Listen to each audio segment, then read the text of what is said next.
All right, and we are live.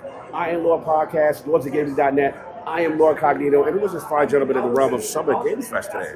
Yep. So my name is Stephen Dukowski, Community Manager for Wuchang, and we are here at Summer Game Fest Play Days showing off Wuchang. Yes, Wuchang's Fallen Feathers. Now, we've had our eye on this one. This is one we saw, I believe, at the Xbox Game Showcase, and it looked absolutely phenomenal. So for those living under a rock, please tell our audience what is the premise of Wuchang Fallen Feathers. So first off, Wuchang Fallen Feathers is an action RPG, Souls-like game. You play as Bai Wuchang, who wakes up with amnesia. She has a feathering on her shoulder, and she doesn't know where it came from, but it is giving her incredible abilities. She's going out looking for answers, fighting in the land of Shu during the late Ming Dynasty, and you're up against just monstrosities, deep plots, what's going on, and tons of action, and that's pretty much the sum of it. Love the vibe, love the era. So I'm a huge fan. I'm the gaming ninja. So when you went to this era, you speak about me. I'm about all of it. So one thing I noticed off the bat, the game was absolutely beautiful. From an engine standpoint, you know what engine are we using? Unreal Engine 5. So we're using UE5. Now here's the thing. Would we consider this a Souls-like? And if we do, how do we compare it to others in the space? Is it more defensive? Is it a parry-based game? Is it more dodge-based? How would we compare Wuchang to other Souls-like in the space, if it is even a Souls-like? It is definitely a Souls-like. People are calling it the Chinese Bloodborne. And you know, one of the real nice things about the game, it really gets down into the nitty-gritty of offensive and defensive. So, for example, you're going to have enemies that are going to be doing specific types of damage to you. Let's say slash damage. You're going to want to find armor that has high slash resistance. Let's say you have an enemy that does fire damage. You're going to want armor that does fire resistance. So you've got to match up the armor to the enemies. So when you're up against bosses, you can't just wear the same armor for every boss. And that the same goes for weapons, right? They're also going to have resistances. So if you have an enemy that has high slash resistance or blunt damage resistance, you want to adjust your weapons so you can do optimal damage so you can actually have a good fighting chance. That's awesome. So basically the vibe we get is you're kind of leading into build crafting and really specific scenarios based on bosses and stuff like that. So let's just say you are ill-equipped, you're not equipped correctly. What can you do to kind of rectify that? What's the systems in place to kind of make the changes that you need to adjust? Sure, so you should always adjust your loadout based on your enemy, especially later on in the game, later chapters. You're going to need to pay attention to what kind of damage they are doing to you and adjust your armor. In addition, for the offensive side, you have to adjust your weapon. Now, there are many types of disciplines, which are abilities in the game, many spells as well. So you want to find the nice synergy of spells to weapons to abilities so you can actually take advantage of your enemy, do decimation attacks, which essentially cripples the enemy and allows you to do quite a bit of damage all at once. And that's it. I mean, it's trial and error. I'm sure when the game comes out, there'll be plenty of guides if you want to look online, or you can discover it for yourself. Awesome. Now, one thing I did see as far as the control scheme, you said spells, and is that tied to what I'm seeing discipline is mentioned, or is that something completely different? So spells and discipline tie into the feathering system. So as you play the game, as you dodge, you're building up charges for your feathering system, your Skyborn Might. And essentially, there's no MP in the game. What you have is these shards of feathering, and as you use a spell, they have a certain feathering requirement, and you have to accumulate sufficient feathering in order to cast those spells or use those disciplines. And as you're fighting, you're just accumulating it nonstop, dodging here, hitting there, and you have to see, okay, what works for this boss? Because some spells don't really work well, some work very well. So take some trial and error. Serious. Now, as far as one thing that I see, boss encounters, right? A lot of these games are known for these epic bosses. Like, are we going to see a lot of that, Wuchang? And as far as like phases and things of that nature, where we have to adapt? Absolutely. Tons of bosses in Wuchang Fallen Feathers. In the first chapter alone, you're going to be shocked at how many bosses you go up against. And the scaling of the bosses, it's very exciting. They all transform, for the most part, into a second phase. But, you know, I'm not going to ruin too much.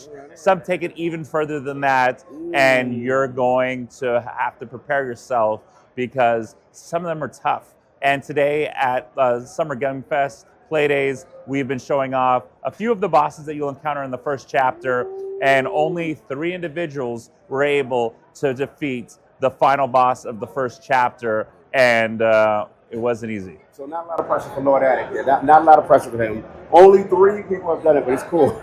But all jokes aside, now we love to hear that. That sounds really amazing. I was just going to say in general, like from a narrative standpoint, obviously you talked about the setting, right? But are we going to be doing anything to advance the narrative between chapters, or is narrative really not the focus of Wuchang, where we do like cinematics and deep story and lore and that kind of thing? I have to say the cinematics, the lore, the narrative of Wuchang Fallen Feathers, quite nice. You have a lot of Souls-like not really having a narrative. Wuchang does. You want to interact with the NPCs, get into the dialogue, a lot of optional quests that push the narrative. If you're not about the narrative, you just want to go into the action, a lot of that is optional. But if you start exploring these narratives, you might have an NPC jump into a battle with you here and there, might be pretty epic, pivotal moments. So make sure you talk, explore it a little bit if you want that full experience. I gotta back you up on it. Now you mean NPC jumping in from a cooperative perspective? Of course, helping you in a fight. So, you'll have to just see what happens. But there's some pretty epic moments in Wuchang Fallen Feathers. Oh, that's awesome. Last thing I want to talk about is, again, my discovery about this game was Xbox Game Pass and being in the Xbox stage. And if you can comment, that relationship as far as getting it, into Game Pass, more people to kind of, encounter it, as well as obviously being on other platforms. Can you tell us about how beneficial that has been for the game? Absolutely. Well, it's definitely been beneficial to have Xbox, wonderful partner. Wuchang Fallen Feathers launches July 24th, day 1 on Game Pass. Make sure you're playing it. We're on PlayStation, Xbox, Steam, Epic Games, and Wuchang. We love all of our platforms. We love having Xbox as an official partner, and play it on PC. Game Pass, play it on Xbox. But it's just been wonderful. I mean, from a promotion partner across the board, it's such an honor to have Xbox as a partner. That's awesome, man. Well, look, we are loving what we say. Lord Attic rushed me over here. He was like, this game, we got to talk to the devs. Because he's a guy about movement. And the first thing he said about it is like the way it moves. It's fluid. He doesn't feel stuck to the floor. That's one of his pet peeves in other games. And he really likes that. One final question I did want to ask, which I forgot. Parrying. Is that part of Wuchang, or this is not really a parry? Absolutely. So what's unique about Wuchang is not every weapon can parry. Not every weapon can block. For instance, the axe allows you to block, and the sword, you can unlock the ability to parry. You don't even have parrying from the default. So you have to go through the skill tree, massive skill tree. I'm not saying it's Path of Exile 2, but it's up there. So there's a lot of customization with your loadout, with your stats, how you want to essentially upgrade your character. And along that chain is parrying. And it will help you on a few of these bosses, but it's not requiring it. So for instance, I beat the game a while ago, and I didn't parry or block even one time. All I did was dodge. So it's possible. So good luck to everyone out there. I don't recommend you doing that unless you're a glutton for punishment. But Wuchang Fallen Feathers, July 24th. July 24th. Again, salute to the ability to have those play styles and weapons that adapt to that. And people can kind of lean into that. That's pretty cool. An absolute pleasure to have you in the Pleasure. realm. Thank you so much. We keep it an eye on it. Again, give me that date one more time. July 24th. Catch them in the realm. Game Pass on all major platforms. Steam, Epic, PC, PlayStation. Make sure you go check it out.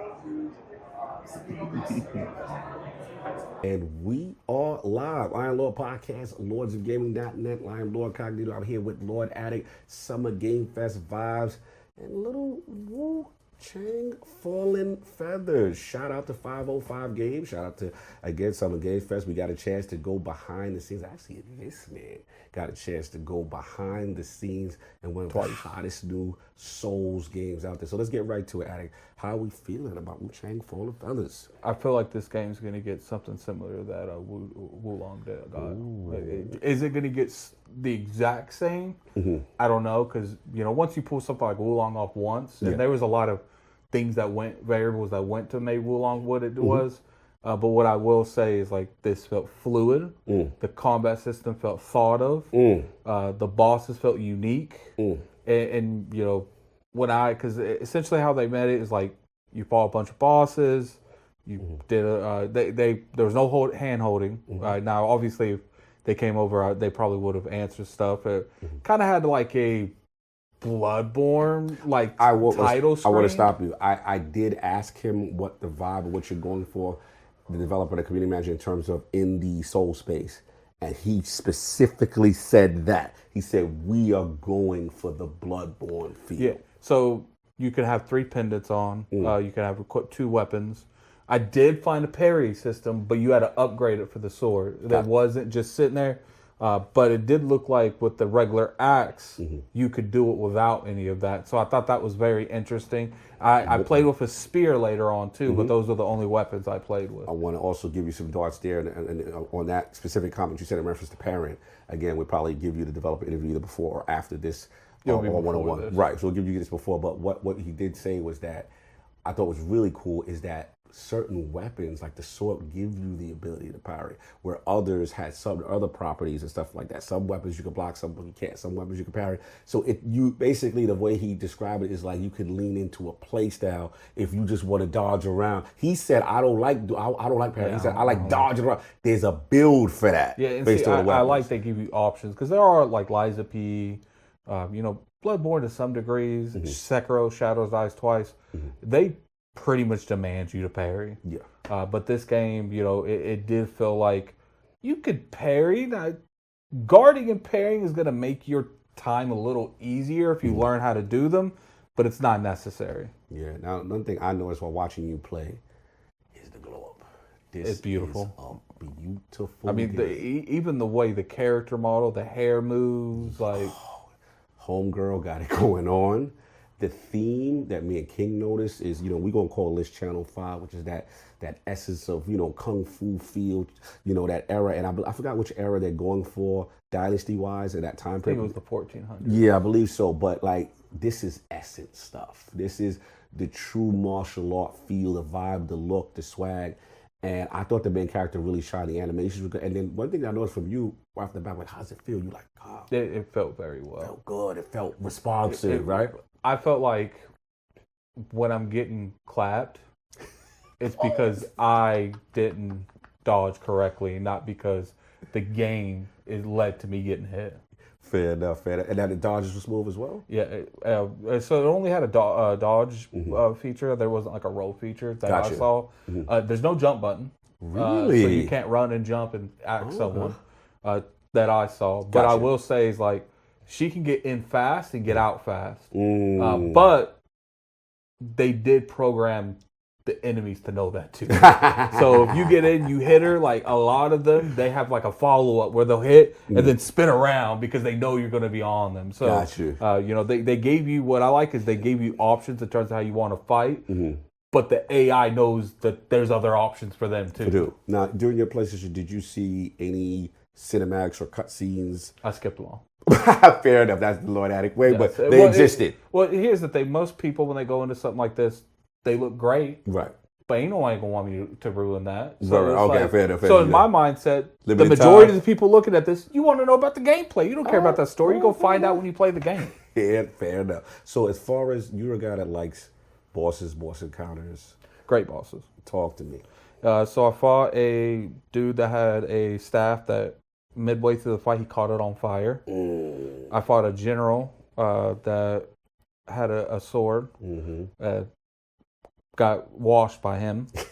And then I fought someone on top of a tower that would throw something like corruption on you. And essentially corruption looks like poison, but I don't know if because there's a variety of elements that's afflicted these Souls-like games. My opinion, it looked like poison, constantly going down. They do have the vials like normal. Clearly, you can increase them because essentially what happens, you have a base demo that you can play. Now, once you beat the boss of the base demo, they would upgrade you to the second demo. I got to the third demo and could not beat that dude because essentially I just didn't have enough time to memorize his patterns. But what I will say is I not one time... I play. How often do you see me play an entire 30-minute demo where at these, an entire hour? Most of them 20, 30 minutes. I'm good. He's I'm good. I got enough to give an opinion on something. I don't feel necessary to continue this circle. I played the whole hour. Yeah. So developers, if Lord Attic does not leave your game, you're doing something. And the only reason the only reason is because the damn event ended. Facts. And we had to get thrown out. But all jokes aside. No, like the fact that he was really enjoying himself, he was invested, and the gameplay had him hooked is a really good sign. And I thought that was really dope. Any other things that you want to mention that we didn't mention in comparison to Soul game, or just your experience in reference to Wuchang Fallen Feathers? I would say that there's not another Souls-like that plays quite like this. This plays like a few Souls-like games combined into one. Okay. I don't know if it does any of them fantastic because I don't have like a knowledge of more of the game than what I played. But what I say is like, if you're a Souls-like fan, from what I played all this, considering I've played the Dark Souls games, I played Sekiro Shadow Dice twice, Liza P, Elden Ring. I've played a good amount of these games, and I will say that this is one of the most well-polished ones I've played. Yeah, shout out to them. And then, like I said, I just want to give them a shout out as a person who doesn't play Souls games.